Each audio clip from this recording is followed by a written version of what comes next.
Ibadah ini terbagi kepada tiga. Begitu kata Imam Ibn Qayyim Al-Jauziyah. Ibadah dibagi kepada tiga. Yang pertama ibadah badan. Salat, ibadah badan. Tegak, rukuk, sujud, baca Fatihah, tasbih, tahmid, salam, takbir, ibadah badan. Baca Quran, ibadah badan. Keluar suara, keluar air liur, mata menengok mushaf, mendengar tazkirah, ibadah badan. Telinga mendengar, menyampaikan tazkirah, ibadah badan. Mana yang lebih berat? Menyampaikan tazkirah kah atau mendengar tazkirah? Bagi saya mendengar lebih berat. Sebab saya dah cuba. Saya khutbah berat. Yang lebih berat mendengar khutbah. Saya tahan khutbah setengah jam. Tapi mendengar khutbah 5 minit, lepas tu saya tertidur. Ibadah badan. Yang kedua ibadah harta. Keluar duit, wakaf, zakat, infak, sedekah, wasiat, hibah, ghanimah. Wakaf, zakat, infak, sedekah, wasiat, hibah, ghanimah, harta rampasan perang. Ini ibadah harta. Yang ketiga ibadah hati. Ridha, qanaah, syukur, tawakal, menjaga diri daripada hasad, dengki, busuk hati, sum'ah, riya, syirik. Ini ibadah hati. Ada orang ibadah badan dia kuat. Saya kalau untuk tahajud tegak malam kuat, untuk baca Quran khatam kuat, untuk membina masjid kuat, tapi ibadah hati tak kuat.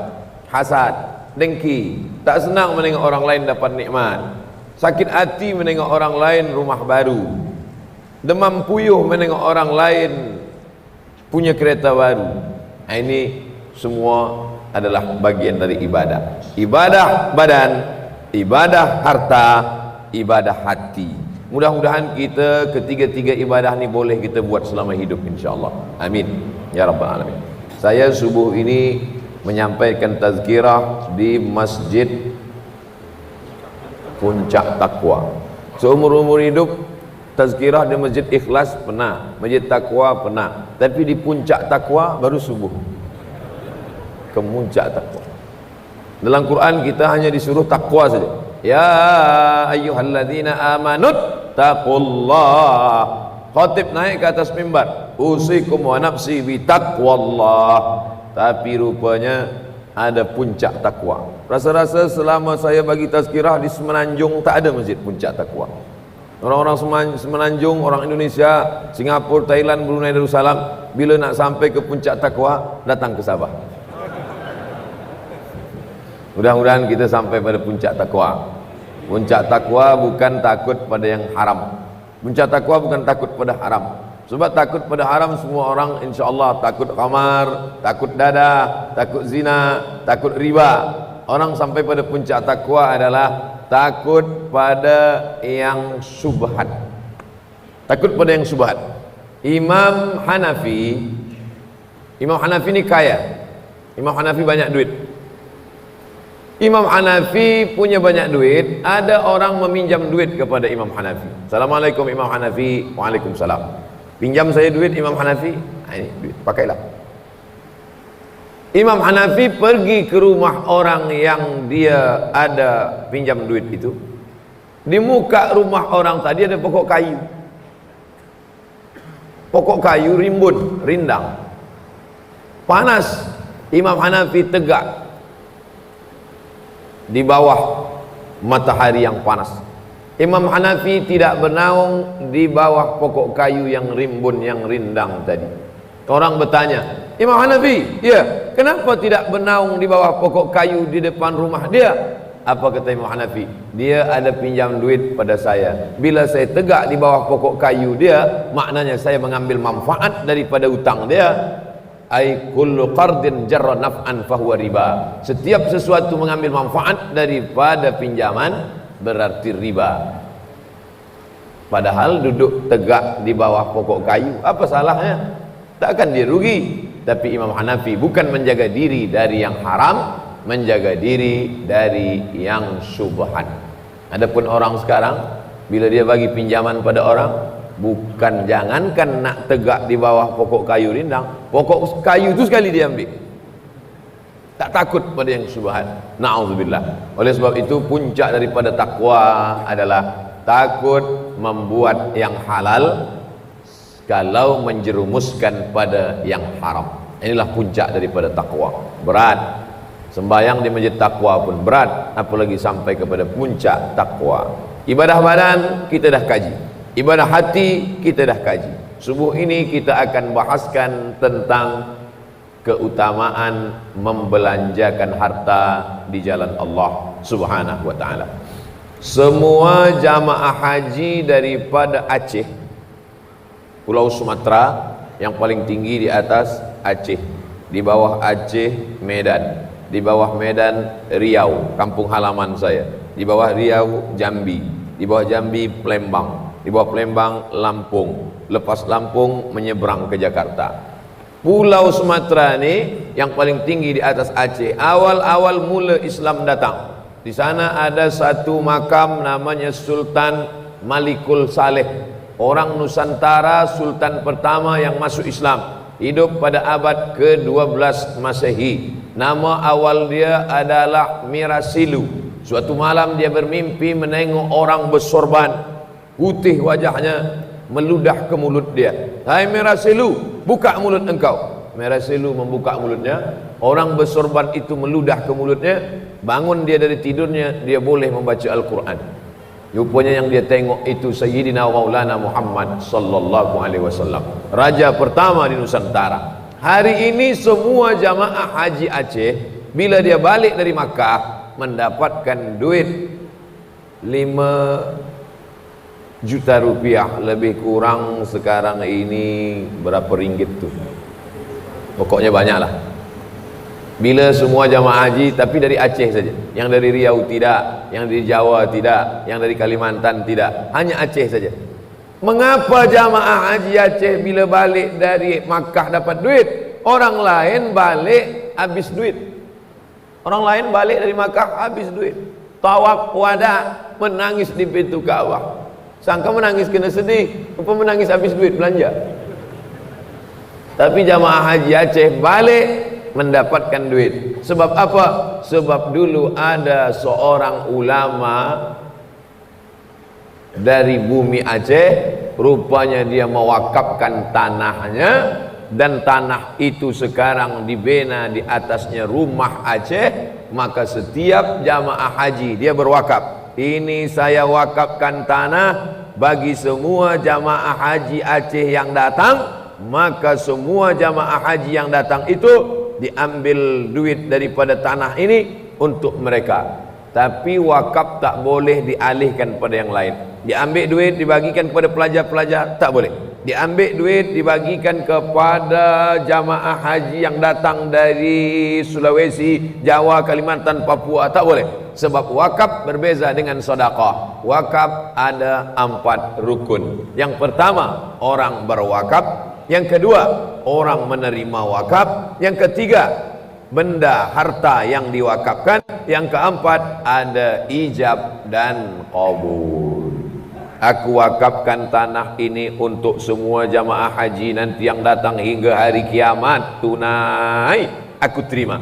Maka orang Makkah Al-Mukarramah menjadi nazir yang mengelola wakaf ini sampai hari kiamat. Mengalir pahala pada yang meninggal dunia, duit mengalir pada orang yang menerima, sampai bila madamatis samawati wal ard, selama langit di atas, selama bumi terkembang, maka sampai hari ini tak putus wakaf. Inilah amal yang kita inginkan.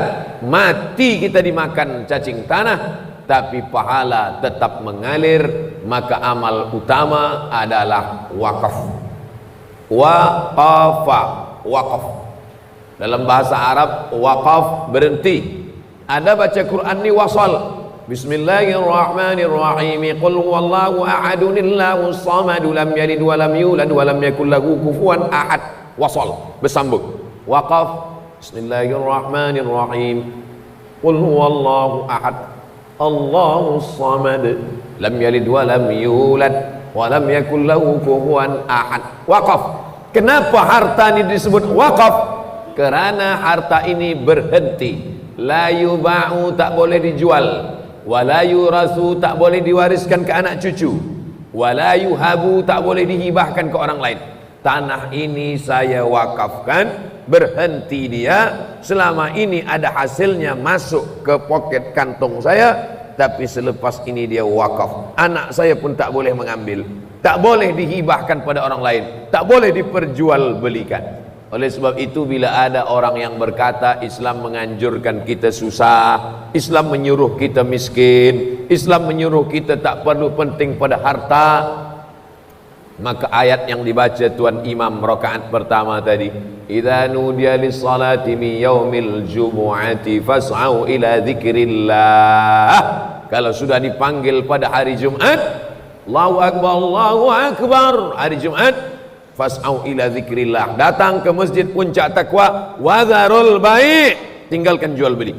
Tidak sah jual beli hari Jumat bila azan sudah berkumandang. Allahu akbar, Allahu akbar, saya beli benda ini tunai, tak sah jual beli sebab azan sudah berkumandang. Tapi bila salat Jumat sudah dilaksanakan, fa idza qudiyatis shalah, kalau salat sudah dilaksanakan, fantashiru fil ard, bertebaranlah di atas muka bumi, fas'au ila dzikrillah, bertebaranlah di atas muka bumi, wabtaghu min fadlillah, cari karunia Allah subhanahu wa ta'ala. Maka beza doa masuk masjid dengan doa keluar masjid.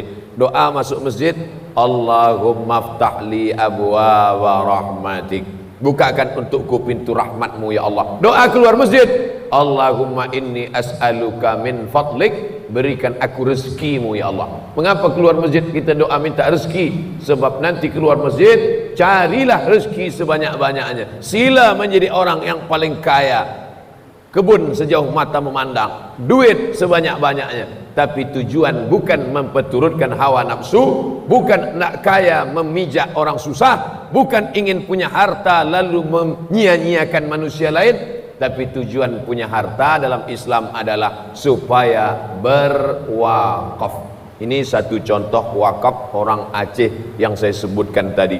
Tapi ada yang lebih tua lagi daripada wakaf orang Aceh. Apa dia? Wakaf Utsman bin Affan. Masa itu Nabi SAW memerlukan air. Datang Utsman bin Affan, dia beli perigi tempat air. Zaman dulu siapa yang punya perigi sumur air, dialah orang yang paling kaya. Sebab apa? Sebab air mahal. Sampai hari ini pun lebih mahal air daripada minyak.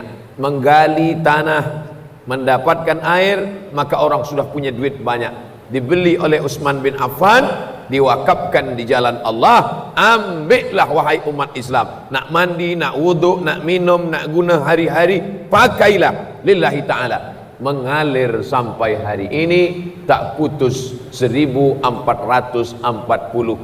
tahun. Utsman bin Affan dimakamkan di Baqi, makam Nabi, makam Abu Bakar, makam Umar. Kita ziarah ke dalam satu bilik Aisyah. Assalamualaikum ya Rasulullah, assalamualaikum ya Abu Bakar ini Siddiq, assalamualaikum ya Umar ibn al-Khattab.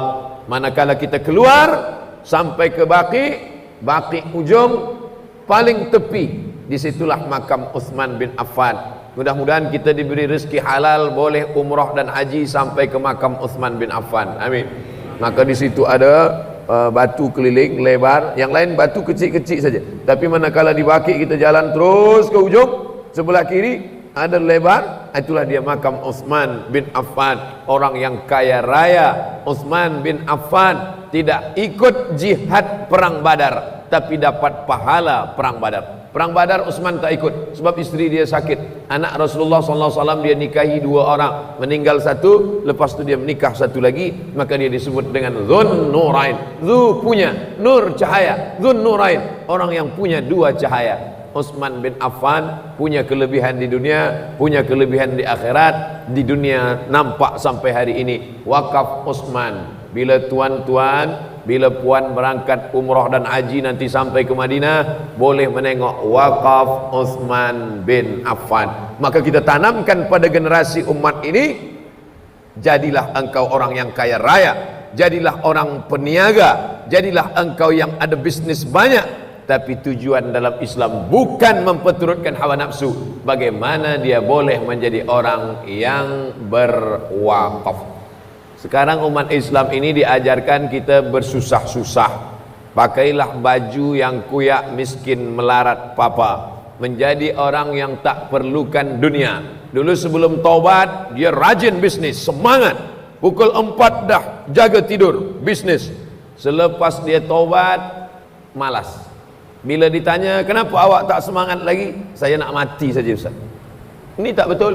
Sebab dalam Islam dianjurkan, al-mu'minul qawi, seorang mukmin yang kuat, khairun, lebih baik, wa ahabbu ilallah, lebih dicintai Allah, minal mu'minid dhaif, daripada mukmin yang lemah. Ada mukmin kuat, kuat duit dia, kuat harta dia.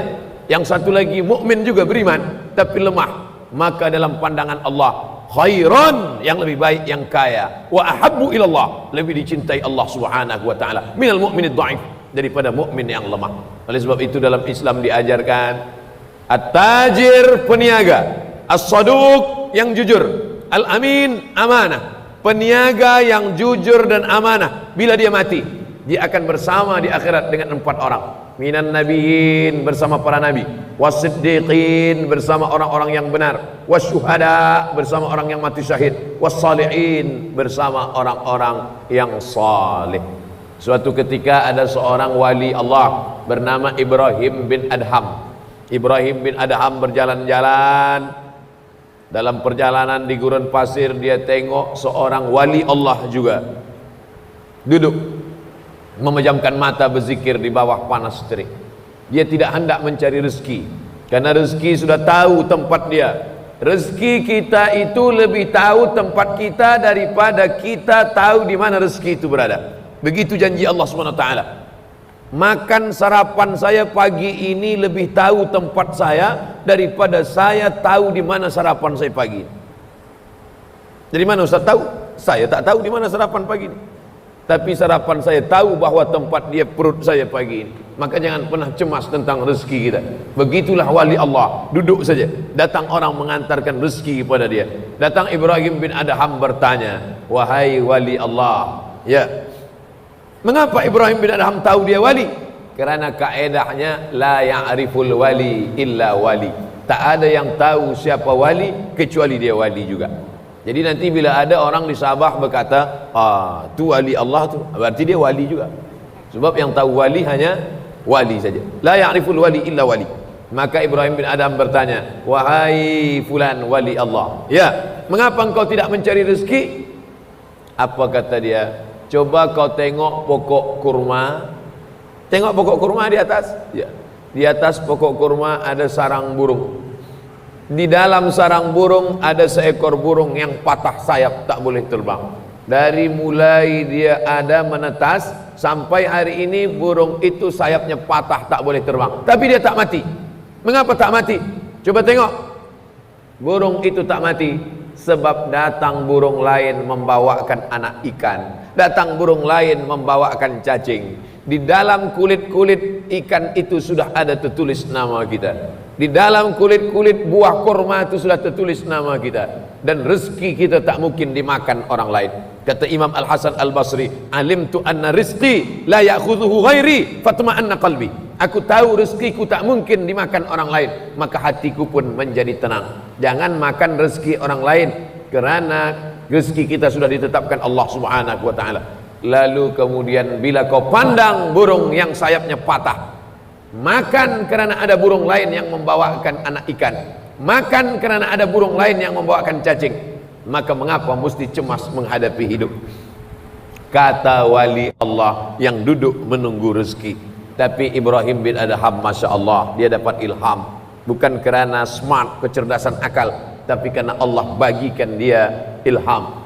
Wahyu dah putus. Meninggal Nabi Muhammad SAW, wahyu putus. Tapi ilham terus tak putus sampai hari ini.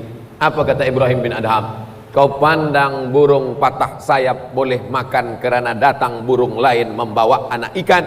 Tapi kenapa yang kau pandang burung yang patah sayap? Kenapa tak kau pandang burung bersayap yang membawakan anak ikan dan cacing? Bukankah Nabi pernah bersabda, al-yadul ulya khairum minal yadis sufla. Tangan yang di atas yang memberi lebih baik daripada tangan yang menerima. Mendengar ucapan Ibrahim bin Adham, wali Allah itu tegak berdiri mencari rezeki, berusaha karena mengikut sunnah Nabi Muhammad sallallahu alaihi wasallam. Wali pun kalau sudah mendengar hadis, dia tinggalkan hawa nafsunya, dia tegak mengikut hadis Nabi Muhammad sallallahu alaihi wasallam. Jadi bila ada hari ini orang mengaku wali tapi meninggalkan sunnah, maka bukan wali Allah tapi wali syaitan.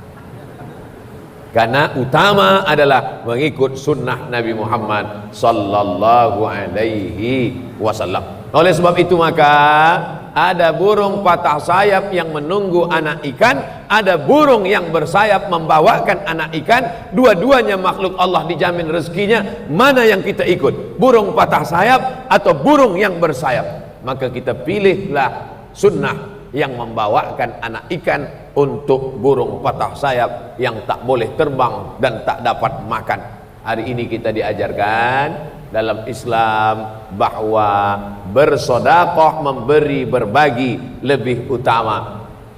Man bana masjidan, siapa yang membina masjid, banallah mislahu baitan fil jannah, maka Allah sudah benakan untuk dia satu tempat dalam surga. Masjid puncak takwa. Puncak takwa. Lelaki ada tempat khas, perempuan ada tempat khas. Merata-rata tempat terasa sejuk, selesa. Apa maknanya?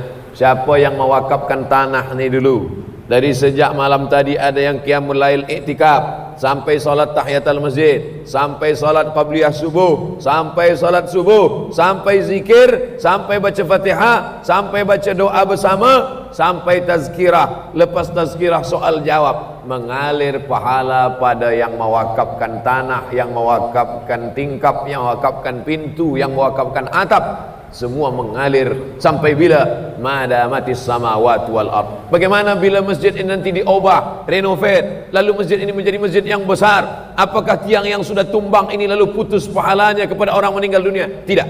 Terjadi pada zaman masjid Nabi SAW. Tiangnya batang kurma, dindingnya tanah liat yang dijemur, lantainya pasir, atapnya pelepah kurma yang dianyam. Manakala pada zaman Utsman ibnu Affan, Al-Khalifatus Salis, khalifah yang ketiga, Abu Bakar, Umar, Utsman, renovate Masjid Nabawi. Datang sahabat-sahabat menjumpai Utsman bin Affan. Wahai khalifah, ini masjid dulu dibina oleh ayah kami, datuk kami. Sekarang mana batangnya, tiangnya? Kalau begitu berhentilah amal mengalir. Apa kata Sayyidina Utsman bin Affan? Aku pernah mendengar Rasulullah SAW bersabda, man bana masjidan, sesiapa yang membina masjid, banallah mithlahu baitan fil jannah. Allah sudah bina untuk dia satu tempat dalam surga. Pahala tetap mengalir, binaan sudah dibalas, diganti Allah Subhanahu wa taala. Jadi tak perlu dulu yang datuk dia, ayah dia mewakafkan tiang masjid, manakala nanti ada renovate masjid lalu dia jaga. Yang lain boleh kamu robohkan, tiang ni jangan, sebab ni tiang datuk saya, ayah saya punya. Sebablah terjadi pada zaman Sayyidina Utsman ibn Affan. Jadi yang pertama kali adalah wakaf, wakaf, wakaf. Wakaf tak boleh hilang. Oleh sebab itu wakaf lilin, wakaf lampu hilang, tapi wakaf tanah tak hilang sama sekali. Wakaf tanah tak ada hilang sama sekali. Maka banyak orang berwakaf tanah. Al-Azhar University wakaf terbesarnya adalah tanah. Di atas tanah dibina hospital, di atas tanah dibina tempat berniaga, lalu orang membayar sewa, mengalir. Itulah yang membuat Al-Azhar besar, universiti tertua di dunia. Semua orang belajar free, pengiriman dai-dai ke seluruh penjuru dunia free. Dari mana ini datang? Wakaf, wakaf, wakaf. Oleh sebab itu umat Islam yang sudah berwakaf, alhamdulillah. Umat Islam mesti ada dalam hatinya niat, saya mesti kaya raya, saya mesti punya tanah, saya mesti tempat berniaga, dan ini diwakafkan fi sabilillah. Inilah yang akan mengalir selepas kita mati. Idza matal insan, hadis riwayat Muslim, Idza matal insan, kalau manusia mati, inqata'a, putus amalnya. Yang rajin baca Quran selepas mati putus. Yang rajin baca Yasin malam Jumat surah Al-Kahfi putus. Yang rajin salat doa berjamaah putus. Tapi ada yang tak putus, shadaqatun jariyah, ilmun yuntafa'u bih, waladun salihun yad'u la. Sedekah jariyah, wakaf. Ilmu bermanfaat, bagi nasihat pada anak cucu. Anak yang soleh, masukkan mereka pendidikan agama, mampu berdoa tengah malam, Rabbi firli wali walidayya warhamhuma kama rabbayani shaghira. Tiga-tiganya dapat, alhamdulillah. Harta banyak, amal jariah. Ilmu bermanfaat, sampaikan pada orang banyak. Anak soleh, mendoakan sampai mati. Tuan fulan tiga-tiga dia dapat, alhamdulillah. Tuan fulan tiga-tiga tak ada, na'udzubillah. Oleh sebab itu maka dalam hati sentiasa kita tanamkan ini wakaf yang paling utama. Yang pertama wakaf, yang kedua sedekah. Sedekah adilnya Allah Subhanahu wa taala. Bila dia kaya dia bagi duit, infak namanya. Tapi bagi dia susah, dia tak ada duit, sedekah namanya. Allah itu adil. Udkhulu min abwabin mutafarriqah. Masuk dah dari banyak pintu. Tadi saya masuk dari pintu kanan, tapi ada orang masuk dari pintu kiri, ada pula masuk dari pintu belakang, ada masuk dari pintu depan. Semua pintu kita boleh masuk. Begitulah Allah buat pintu. Yang punya duit banyak pergi ke Makkah haji, tapi bagi yang tak ada duit, macam mana dia nak pergi ke Makkah tapi dia boleh dapat pahala haji? Wa atimmul hajja wal umrata lillah. Laksanakanlah haji dan umrah kerana Allah. Walillahi 'alan nasi hajjul bait. Wajib melaksanakan haji ke Baitullah. Man istata'a ilaihi sabila. Bagi orang yang sanggup melaksanakan haji ke Baitullah. Bagaimana dengan yang tak sanggup, tak ada duit pergi haji? Ada pintu lain. Pintu mana? Man shallas subha fi jama'atin. Siapa yang sembahyang subuh berjamaah, thumma qa'ada yadhkurullah. Lepas sembahyang subuh jangan keluar masjid, duduk hatta tatlu asyam, sampai terbit matahari. Subuh, zuhur, asar, maghrib, isya. Terbit matahari pukul 6.05. Tambah 12 menit lagi. Tambah 12 menit, solat sunat isyraq 2 rakaat. Sebab masa waktu syuruk itu adalah qarnai syaitan, 2 tanduk setan. Ini bumi, naik matahari qaidaramhin, setinggi tombak. Ada tombak pendek. Masa matahari naik setinggi tombak 12 menit. Sudah dihitung, sudah dikira sekarang. Naik dari bumi, naik ke atas 12 menit. Disebut dengan qarnai syaitan, waktu 2 tanduk setan. Sebab matahari ini bulat. Matahari ini bulat, datang 2 tanduk setan. Ini simbol tanduk setan. Metal. Bulat matahari naik ke atas selama 12 menit. Inilah waktu orang musyrik menyembah Lata, Uzza, Manat, Hubal, Jibti, Taghut, Naham.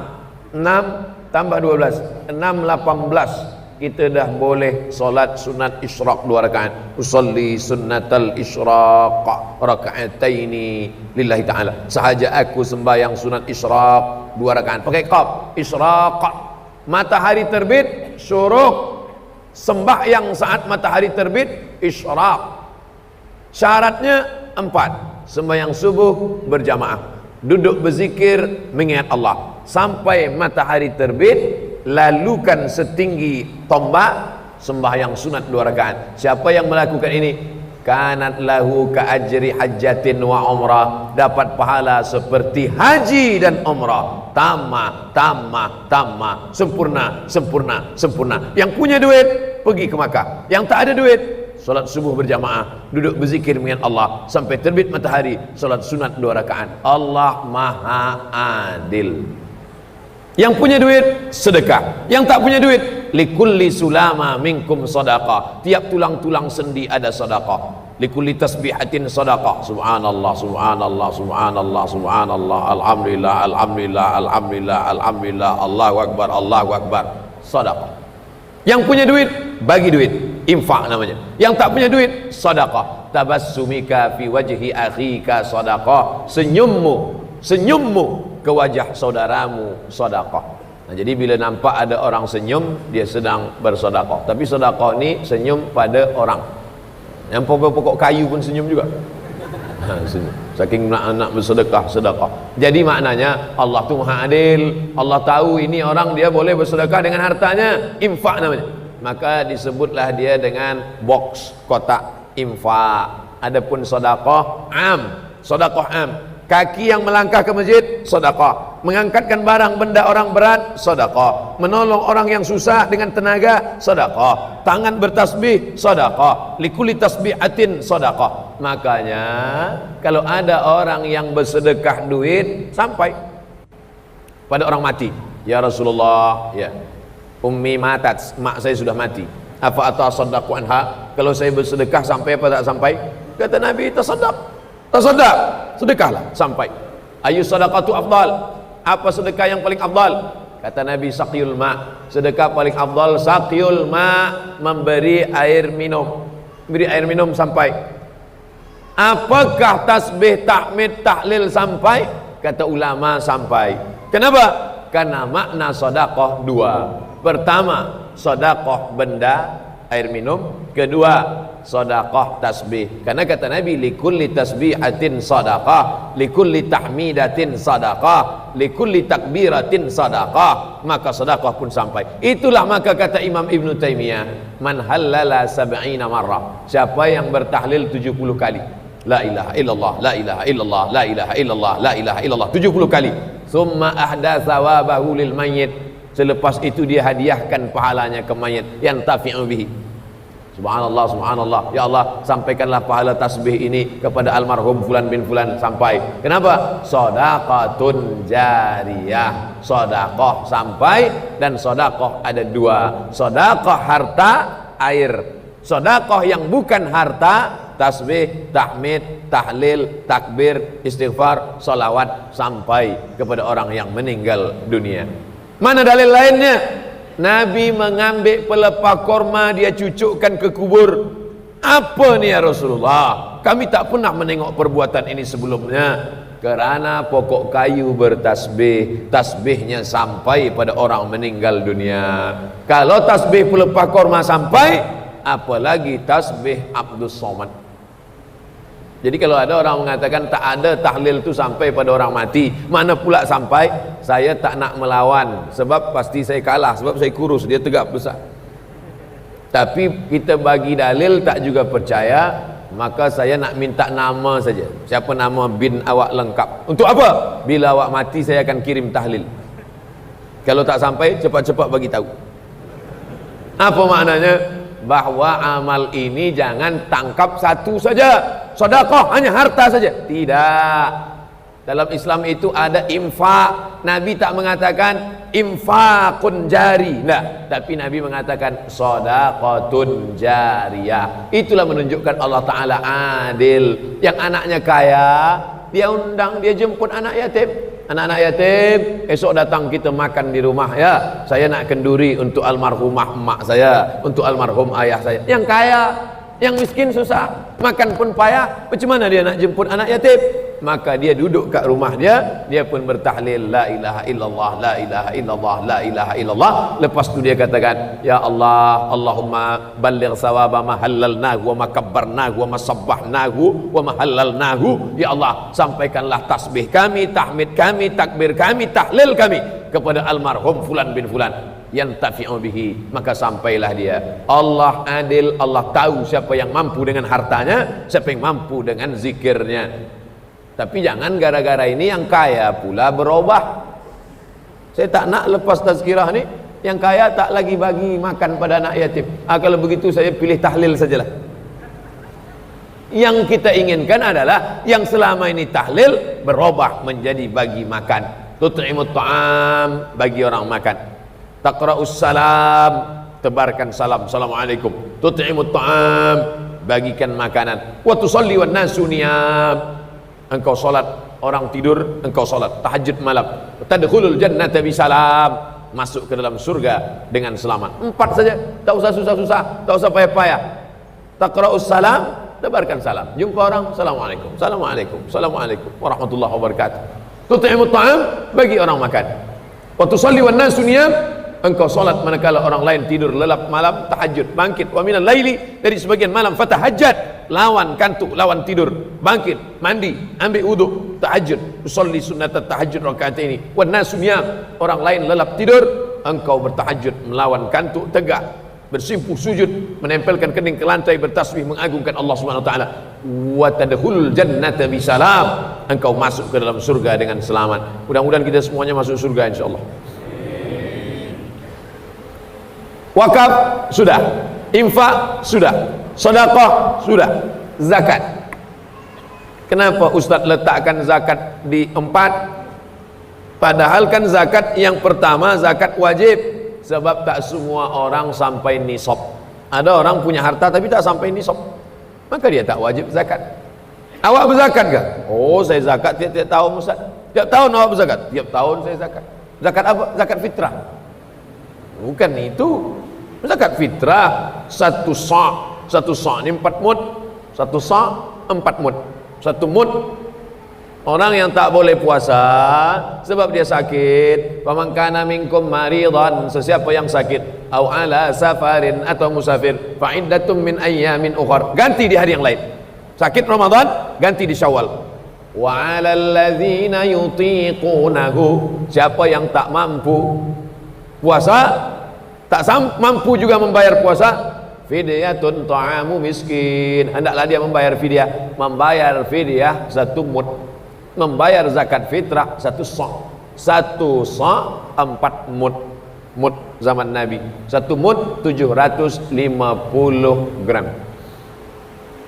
Tapi kata ustaz kami tak sampai, saya pakai yang paling berat. Bila ada yang cakap 600, saya pakai 750. Kalau berlebih sedekah. Kita bila hitung, bila kira, pakai banyak sikit.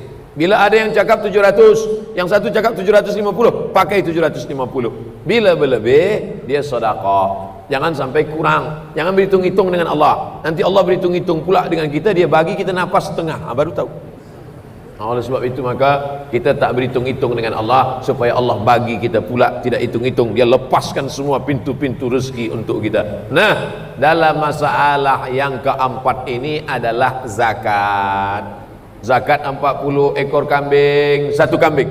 Ada 5 ekor onta, 1 kambing. Zakat emas ada 85 gram. Zaman Nabi tak ada duit kertas, duit ringgit tak ada kertas. Zaman Nabi hanya ada duit 2. Yang satu namanya dinar emas, yang satu namanya dirham perak. 25 gram.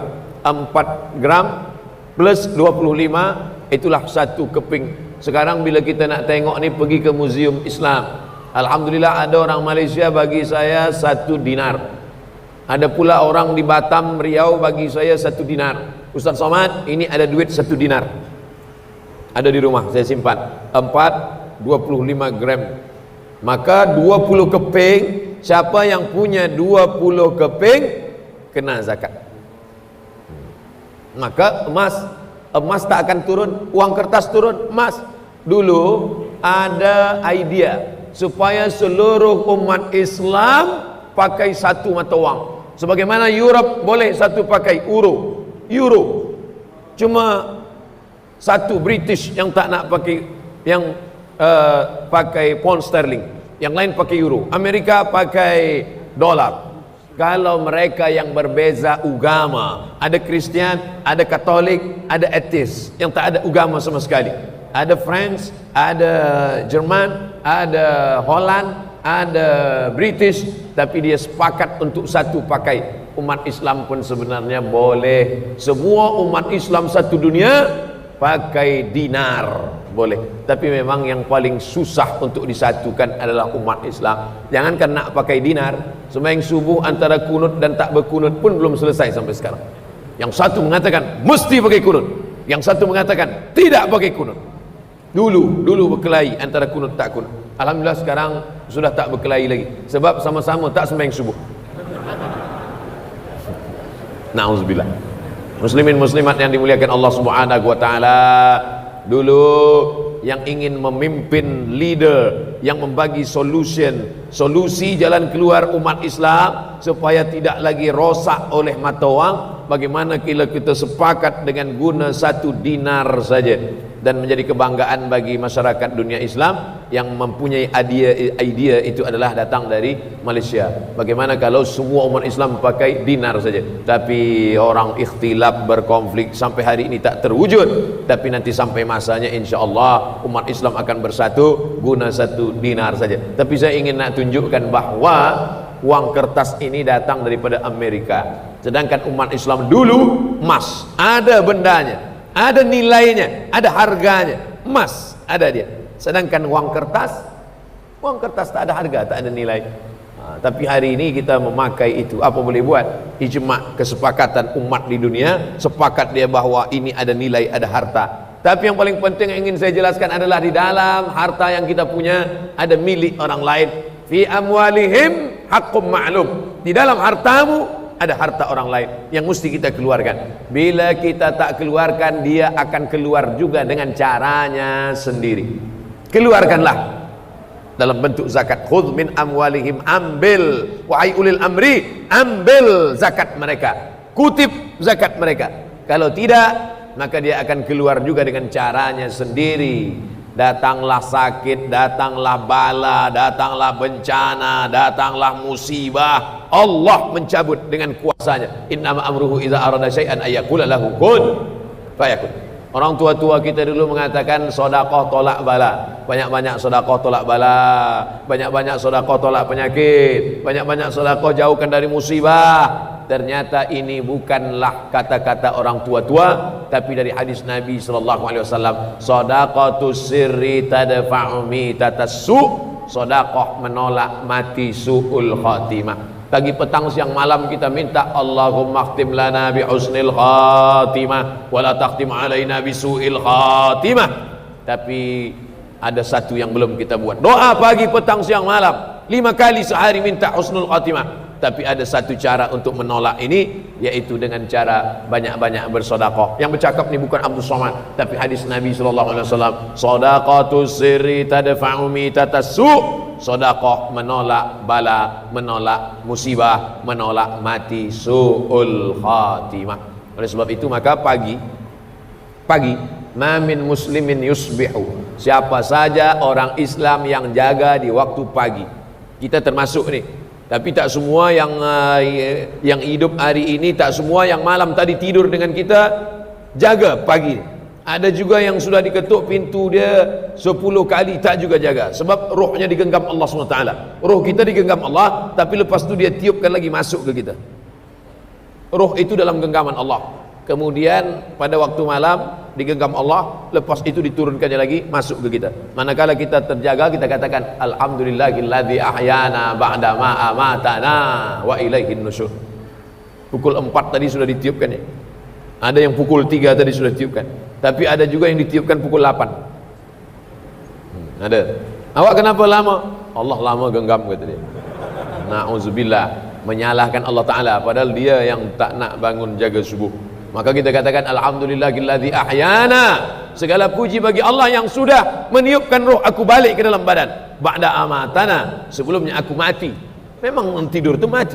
Ba'da ma amatana, sebelumnya aku mati. Wa ilaihin nusyur, kita semua akan bangkit menghadap Allah Subhanahu wa taala. Maka dalam Islam diajarkan ma min muslimin yusbihu, orang Islam yang terjaga subuh tadi dikirim Allah dia 2 malaikat. Dua malaikat ini mendoakan dia. Matahari dah terbit. Hebat di Sabah, matahari terbit berbunyi. Apa kata malaikat? Apa kata malaikat? Setiap matahari terbit, malaikat berdoa, Allahumma ati munfiqan khalafa, si fulan yang bersedekah bagilah dia ganti ya Allah. Terbit matahari, terbit fajar, terbit matahari. Apa beza terbit fajar dengan terbit matahari? Terbit fajar di Sabah pukul 4.50, itu terbit fajar. Terbit matahari pukul 6.06. Tak sama antara terbit fajar dengan terbit matahari. Lailatul Qadar itu berakhir salamun hiya hatta matla'il fajar, bukan matla'is syams. Matla'il fajar terbit fajar, matla'is syams terbit matahari. Ini perlu kita jelaskan, sebab banyak anak-anak muda sekarang tak boleh bezakan mana matla'il fajr, mana matla'is matahari. Sembahyang subuh matla'il fajr. Nah, terbit fajar, malaikat dikirim Allah 2 setiap satu orang, satu malaikat berdoa. Hadis sahih Bukhari.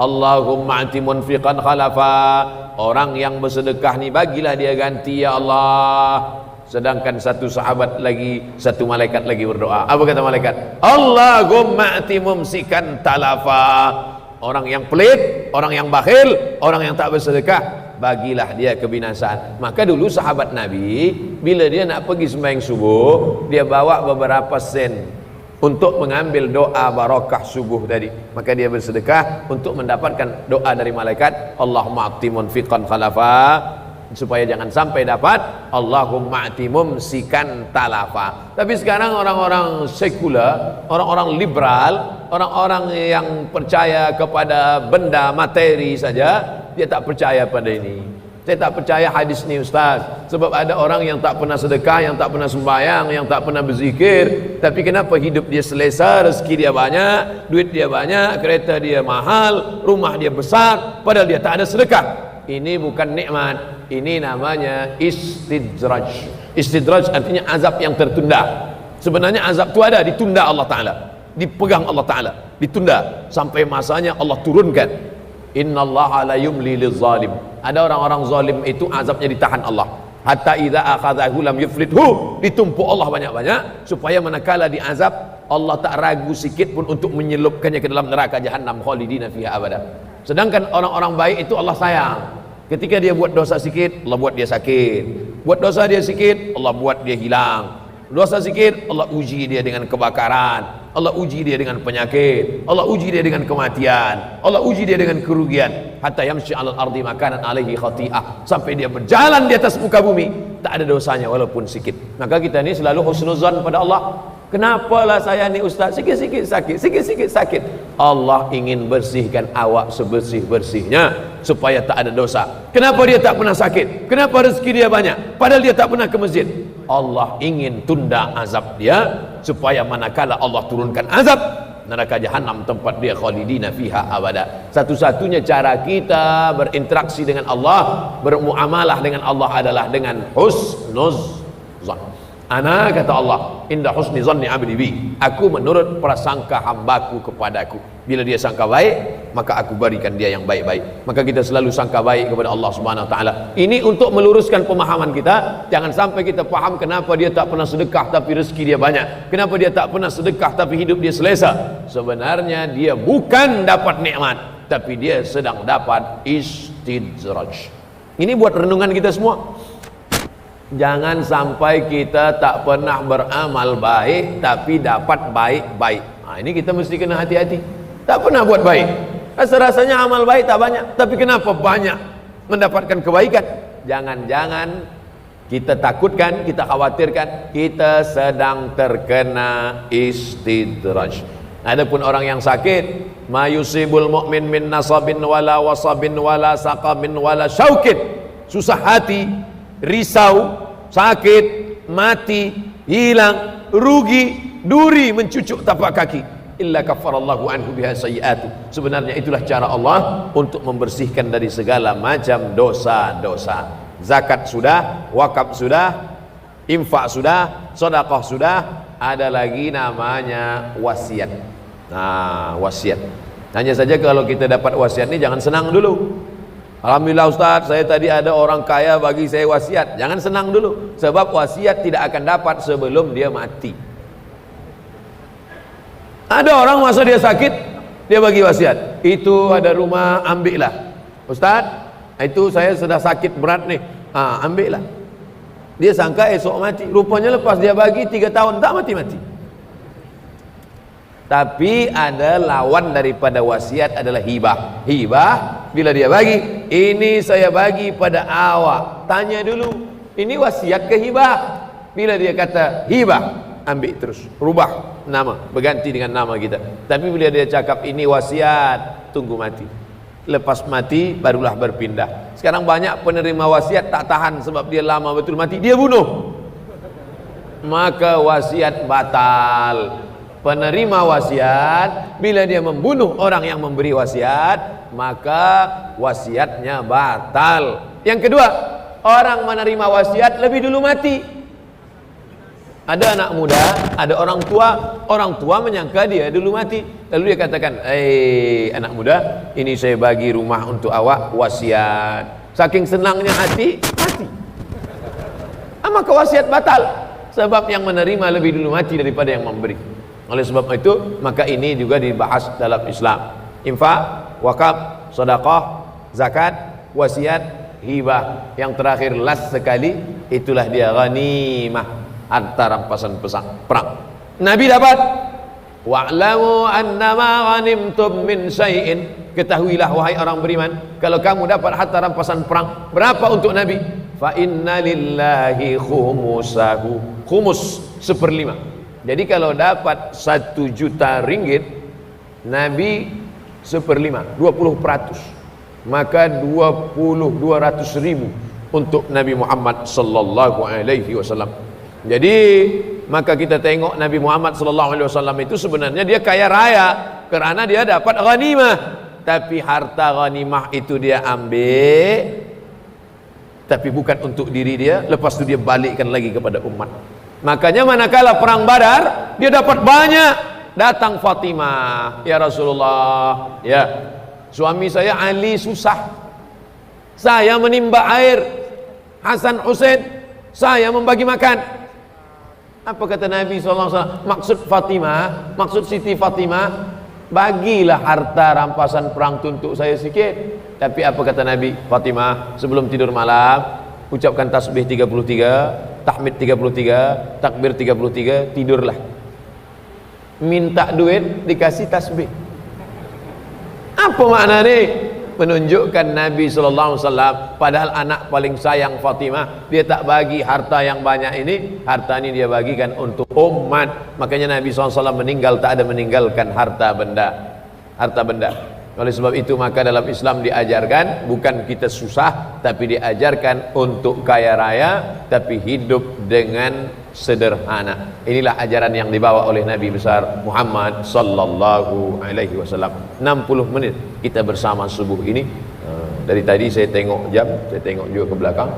60 menit kita bersama membahaskan tentang keutamaan membelanjakan harta di jalan Allah Subhanahu wa taala dalam 7 pintu: wakaf, zakat, infak, sedekah, wasiat, hibah, ghanimah. 7 pintu ini mudah-mudahan kita mendapatkannya sampai hari kiamat, menjalankannya menurut tuntunan syariat Nabi Muhammad sallallahu alaihi wasallam. Itu yang dapat saya sampaikan. Ada soalan-soalan kita akan bahaskan dalam soal jawab. Terima kasih. Wassalamualaikum warahmatullahi wabarakatuh.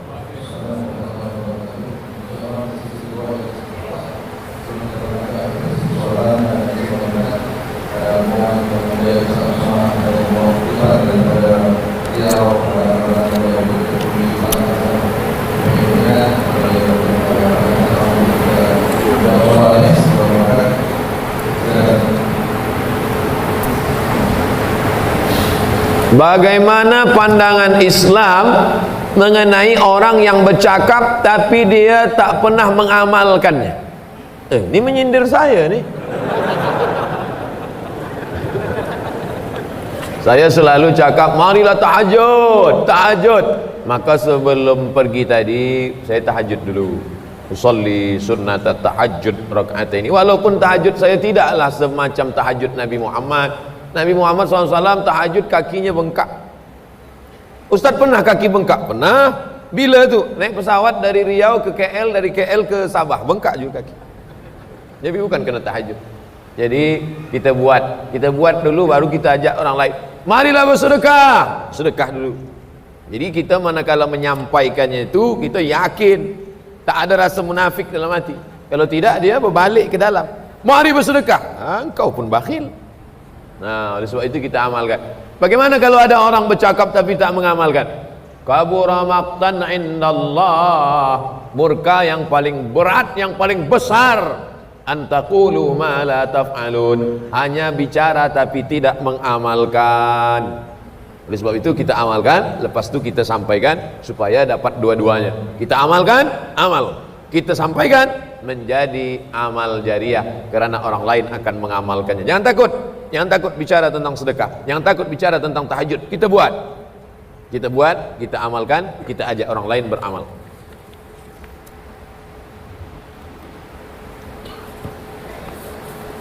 Bagaimana suami yang selalu mendera istri? Mendera ini memukul. Saya tak tahu perundang-undangan di Malaysia, tapi ada namanya KDRT, kekerasan dalam rumah tangga. Jadi boleh report polis. Di Malaysia boleh report tak? Puan-puan, bila ada suami macam ni, report. Pagi ini juga report. Sebab ini saya sedang bagi tazkirah ni. Report, report juga. Sebab bila esok datang cinta, datanglah sayang. Sebab hati berubah. Perempuan ini pagi dia marah, petang kaulah bulan, kaulah bintang. Dah hilang, lupa balik. Pada muka dah bengkak dah. Oleh sebab itu, jangan mahu didera, dianiaya, kerana perempuan mulia dalam pandangan Allah Subhanahu wa taala. Kenapa kamu lelaki mendera perempuan? Bukan kamu bagi dia makan, Allah Subhanahu wa taala bagi dia makan, tapi melalui tangan kamu. Lillahi mafiz. Dia bukan punya kita, dia bukan budak kita. Perempuan ini bukan hamba sahaya. Hamba sahaya, budak pun tak boleh kita pukul, apalagi perempuan. Akhazna minkum mitsaqan ghaliza. Kamu mengambil perempuan itu dengan perjanjian yang kuat. Aku nikahkan engkau dengan anakku dengan mahar sebentuk cincin emas tunai. Aku terima. Akadnya bukan jual beli. Ini banyak laki-laki yang tak faham, tak boleh dia bezakan antara akad nikah dengan akad jual beli. Na'udzubillah. Nah, maka perempuan ada hak. Lelaki nama haknya talak, perempuan nama hak khulu'. Tolak lepas, khulu' lepas. Sabah ada mahkamah syariah. Semalam saya lalu, saya tengok mahkamah syariah. Malam tadi kami di Papar, di rumah Datuk yang berhormat Datuk Aidi bin Haji Mukhtar. Rupanya beliau dulu adalah hakim mahkamah syariah. Maka perempuan dia boleh report, dia boleh mengadukan ini ke mahkamah syariah. Tapi perempuan punya 6 wali. Bila takut, bila khawatir, ada wali. Wali pertama ayah, wali kedua datuk, wali ketiga abang, wali keempat adik lelaki, wali kelima abang ayah, wali keenam adik ayah lelaki.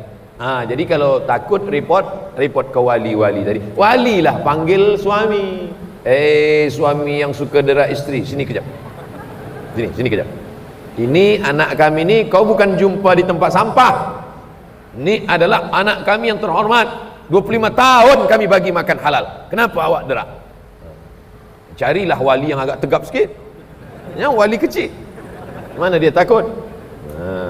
Tapi alhamdulillah di Malaysia orang dah faham semua hukum hakam tentang pernikahan. Sebab sebelum menikah dia ada namanya kursus perkahwinan. Betul?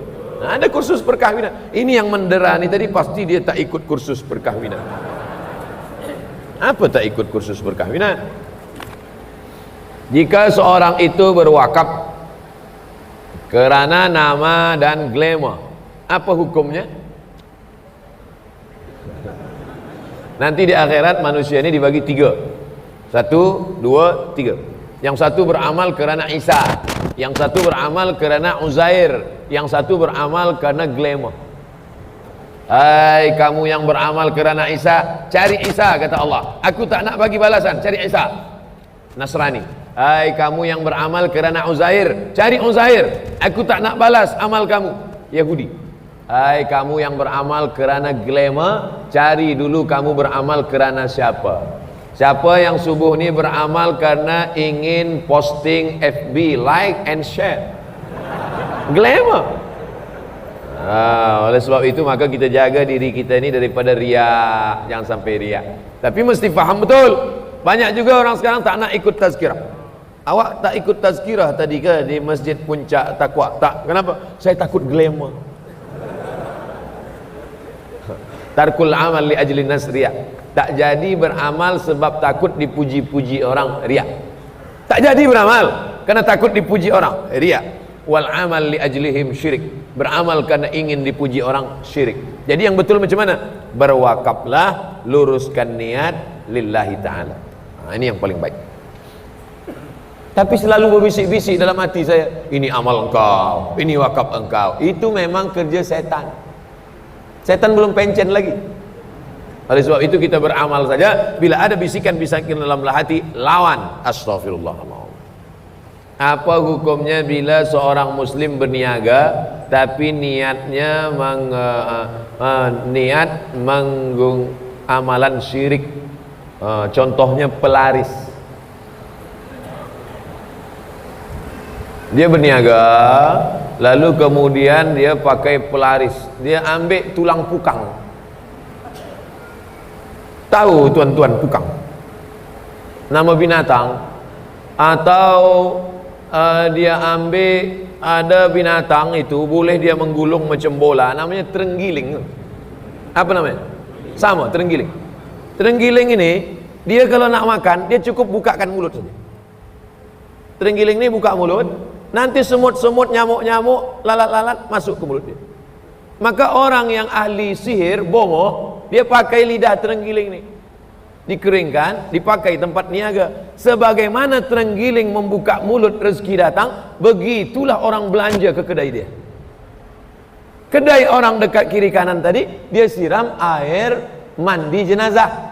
Bila ada memandikan orang jenazah, dia ambil airnya, nanti dia siramkan ke kedai orang tepi, supaya orang lalu tak nampak kedai, dia tengok kubur saja. Lalu di situ, assalamualaikum ya ahlal kubur. Ustaz Somad tahu juga. Saya dulu hampir jadi bomoh. Mungkin kalau tak pergi ke Azhar Kahirah dah jadi bomoh dah. Jadi kerja-kerja sihir ini adalah mengambil. Ada binatang macam kera dia, tapi pemalu, namanya pukang. Jadi bila ada lelaki meminang budak perempuan, dia nak pinang perempuan. Perempuan ni tolak dia, tak mahu. Miskin, susah, aku tak nak dengan kau lah. Maka dia ambil tulang pukang, dia bawa kepada bomoh. Macam mana pukang tu malu, begitulah perempuan ni malu berkenalan dengan lelaki sampai mati tak berlaki. Ini kerja sihir. Dari mana mereka dapat? Minta kepada setan. Oleh sebab itu, man ata kahinan, siapa yang datang kepada bomoh, minta supaya kedai orang tak laku, minta supaya kedai dia laris, maka sembahyang dia tak diterima 40 hari 40 malam. Kalau dia mati sebelum bertaubat, neraka jahanam tempat dia. Itulah makna ayat innallaha la yaghfiru ayyushraka bihi wa yaghfiru ma duna dzalika liman yasha. Dosa yang lain diampunkan Allah, tapi dosa syirik datang ke bomoh tak diampunkan Allah. Hai bomoh-bomoh. Saya bukan tunjuk bomoh, saya tunjuk kamera. Mana tahu ada bomoh yang tonton. Ustaz Somad tahu ke saya bomoh? Hai bomoh-bomoh, taubatlah. Hai bomoh-bomoh, berhentilah. Yang awak cari di dunia ni apa? Awak akan mati juga. Awak akan masuk neraka jahanam. Dikumpulkan segala miang. Orang Sabah sebut miang juga. Miang buluh. Miang buluh, miang tebu, miang segala miang dikumpulkan. Kumpulkan jadi satu, lepas tu diambil emas dikikis ke dalam miang tadi, lalu dipanggillah jin hantu segala hantu, mambang segala mambang, hantu segala hantu, datanglah, lalu kemudian diletakkan ke ujung kuku. Bila benci tengok orang, petik kan, masuk ke dalam air minum dia. Lepas tu dia pun muntah darah, mati. Dengki. Siapa punya kerja? Bomoh. Kenapa bomoh boleh sampaikan ni kepada minuman orang? Sebab bomoh berkawan dengan syaitan, dengan hantu. Buka surat Al-Jin juz 29. Ya'udzuna birijalim minal jinni. Ada sebagian manusia berkawan dengan jin, fazaduhum rahaqa. Mereka semakin jauh daripada Allah Subhanahu wa taala. Jangan guna bomoh, jangan pakai dukun. Iyyaka na'budu wa iyyaka nasta'in. Ini banyak orang Islam sekarang, iyyaka na'budu wa bomoh nasta'in. Nauzubillah. Syirik. Bagaimana kita sampaikan niat yang sesuai? Nak infak surau, datang pada pengerusi surau, cakap pada dia, saya nak infak bila jumlahnya besar, tapi bila kecil tak usah cakap, masukkan aja ke box. Ini kecil pun nak cakap juga. Assalamualaikum pengerusi surau, saya nak bagi ini berapa? RM2. Apa cakap? Bila kecil bagilah. Tapi bila agak banyak, tak cukup di box, maka dia bagi. Assalamualaikum pengerusi surau, saya nak bagi ini, tapi jangan tulis-tulis nama saya, tulis saja hamba Allah. Dah cukup, hamba Allah. Awak banyak bagi? Banyak daripada biasa. Biasa RM2, ni RM2.50. Apalah. Bila banyak dah bagi. Macam mana kita buang sampah, begitulah kita bersedekah. Uktumu hasanatikum kama taktumuna sayyiatikum. Pesan Nabi Isa, sembunyikan perbuatan baik kamu sebagaimana kamu sembunyikan dosa kamu. Sebagaimana kamu tak nak dosa kamu dipandang tengok orang lain, begitulah kita sembunyikan amal perbaikan kita. Apa perbezaan wakaf dengan infak? Wakaf dia mesti ada 4. Orang yang berwakaf, orang yang menerima wakaf, benda yang diwakafkan, ada ijab, ada qabul. Orang menerima wakaf ini namanya nazir. Tuan nazir, nazir wakaf, saya wakafkan tanah ini untuk bina hospital di atasnya tunai, aku terima, sah. Itu namanya wakaf. Tapi bila masukkan duit, masuk, itu infak saja. Infak saja. Wakaf ni tak boleh hilang, dia mesti kekal abadi sampai hari kiamat. Apakah terputus amalan sedekah bila duit yang telah disedekahkan itu habis digunakan? Contohnya beri makan pada orang fakir miskin. Beli nasi, lepas itu dibagi pada orang miskin. Orang miskin makan, lepas itu habis. Putuskah amalnya? Yang dimaksud sedekahun jariyah, mengalir tiap-tiap hari sampai hari kiamat, adalah wakaf. Adapun sedekah yang habis, bukan berarti kita rugi lepas itu, tetap dapat pahalanya, nanti ditengok pada hari kiamat. Sekecil apa? Faman ya'mal misqala dzarratin khairan yarah. Jadi yang dulu bagi sedekah duit, lepas itu duit itu habis, atau dia bagi makanan, minuman, habis, maka dia tetap dapat pahalanya di akhirat. Dalilnya, wa qadimna ila ma amilu min amalin, kami tunjukkan amal mereka di mata mereka. Ini sedekah engkau, ini barang yang kau infakkan, ini dulu nasi yang kau berikan, maka kita tetap mendapatkannya. Tuan-tuan yang selalu tiap-tiap bulan bagi beras pada anak yatim, maka dapat pahalanya. Nah, ini tentang masalah pahala balasan bagi orang yang berinfak. Mohon Ustaz jelaskan tentang mengamalkan ilmu aura, rezeki untuk menarik rezeki, mendapatkan kehidupan yang bahagia dan berjaya. Ini ilmu jin. Dia pegang tangan kita, ini saya turunkan aura ni pada awak, nanti selepas ini awak boleh membuka mata, boleh menengok orang lain. Pak Cik nampaknya auranya hitam, cocoknya tanam kelapa sawit. Ini nampaknya auranya kuning, ini berniaga emas. Ini auranya merah, ini berniaga cabai. Ini aura hijau, sayur-sayur mayur lah. Ini ilmu jin. Jin tu masuk ke biji mata kita, masuk dia ke mata kita, maka kita boleh menengok. Orang yang boleh menengok jin, dia punya jin. Kecuali wali-wali Allah, itu bukan dia punya jin. Kasyaf. Kasyaf tu artinya disingkapkan Allah. Singkap lalu kemudian dia nampak. Tapi nampaknya tak berkekalan, sebab Allah nak uji dia saja. Allah bagi dia nampak sekejap supaya dia istiqamah, habis tu hilang balik. Dia tak minta itu, sebab bila wali Allah nampak itu mengganggu dia daripada zikir. Jadi bila ada orang punya ilmu itu, dia nak tengok terus, itu sebenarnya dia bukan wali Allah, tapi sebenarnya dia mata dia sedang dimasuki jin. Sesiapa sahaja yang boleh menengok hantu, sebab hantu jin masuk ke mata dia, cepat-cepat ruqyah. Ruqyah.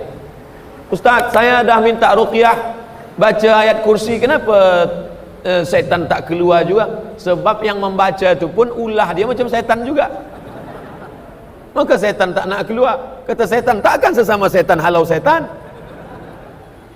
Oleh sebab itu maka cari ulama yang soleh, nanti dia bacakan. Mana tahu selama ini ada orang yang disangkakan alim, ustad, bajunya baju ustad, isinya hantu. Lepas itu dia masukkan. Saya masukkan pada awak ilmu aura ni. Nanti ni. Nah, nanti awak boleh nampak, tengok warna-warna. Nauzubillah. Kita disuruh hanya beriman, beramal soleh, mengikut tuntunan salafunas soleh. Tak ada Abu Bakar Siddiq memanggil Bilal, Bilal sini kejap, aku nampak aura engkau ni hitam lah. Tak ada. Tak ada sahabat-sahabat. Bahkan dulu ada sahabat yang menengok jin, nampak dia jin kecil, dia ambil tongkat, dia pukul. Jin, pergi sana jauh. Bukan berkawan dengan jin. Sekarang orang berkawan dengan jin, minta pertolongan jin. Na'udzubillah. Bisnis MLM, multi level marketing. Apa hukumnya? Apapun nama bisnis, kalau dia ada 3 haram. Pertama, ghish, tipu. Kedua, zulm, aniaya. Keempat, gharar, gambling, judi, tak pasti. Bila ada salah satu dari 3 atau 2 atau ketiga-tiganya, haram. Apapun namanya, saya tak nak sebut nama. Yang penting ada 3 ni atau salah satu. Ghish, tipu.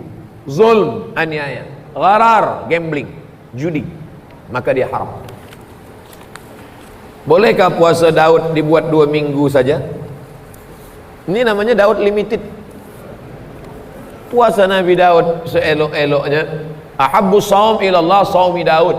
Seelok-elok puasa adalah puasa Daud. Yasumu yauman wa yuftiru yauman. Puasa sehari, makan sehari. Puasa sehari, makan sehari. Puasa sehari, makan sehari. Boleh seminggu, seminggu. Boleh 2 minggu, elok. Boleh setahun, elok. Boleh sepanjang umur, elok. Selama tidak menimbulkan mudarat. Kalau menimbulkan mudarat, darul mafasid muqaddam ala jalbil masalih. Menolak mudarat lebih utama daripada mengambil manfaat. Bagaimana kabar anak kecil yang meninggal dunia? Adakah dia mengingati ibu bapa dan saudaranya di dunia? Benarkah anak itu nanti penghuni surga? Cari tulisan saya di internet. Saya dah tulis tentang budak kecil ni. Saya pergi takziah. Ini ceritanya. Sampai di tempat takziah tu ada ustaz bagi tazkirah. Anak kecil tak boleh tolong siapa saja. Kalau dia mati, mati saja, kata dia. Takkan saya lawan dia di situ. Kalau saya lawan di situ, ustaz salah, berkelahi sesama ustaz, nanti jamaah pula confused. Oleh sebab itu saya tulis di internet. Cari tulisan saya di internet. SOMADMOROCCO, Somat Morocco. Tulis di Google SOMADMOROCCO, Somat Morocco, anak kecil bagi syafaat. Enter, nanti dapat tulisan. Anak kecil atau Somat Morocco blogspot.com. SOMADMOROCCO, Somat Morocco blogspot.com. Di situ ada saya tulis, budak kecil bila dia meninggal dunia, nanti Allah suruh dia masuk ke surga. Budak-budak kecil masuklah ke surga, nanti dia akan menarik ujung kain emaknya masuk ke dalam surga. Itulah yang disebut dengan syafaat budak kecil, dengan syarat emak dia itu sabar dan bertakwa. Jangan bila anak mati, lepas itu dia mabuk guna dadah. Bila ditanya, awak kenapa tak tobat? Tak apa, nanti anak saya tarik jalan. Dah. Ini tak betul. Tapi tentang anak kecil bagi syafaat, hadisnya sahih. Dah saya tulis di somatmorocco.blogspot.com.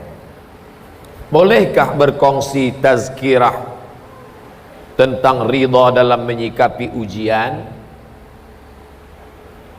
Puan sayang pada anak itu, dikandung 9 bulan 10 hari, disusukan 2 tahun, lahir meninggal.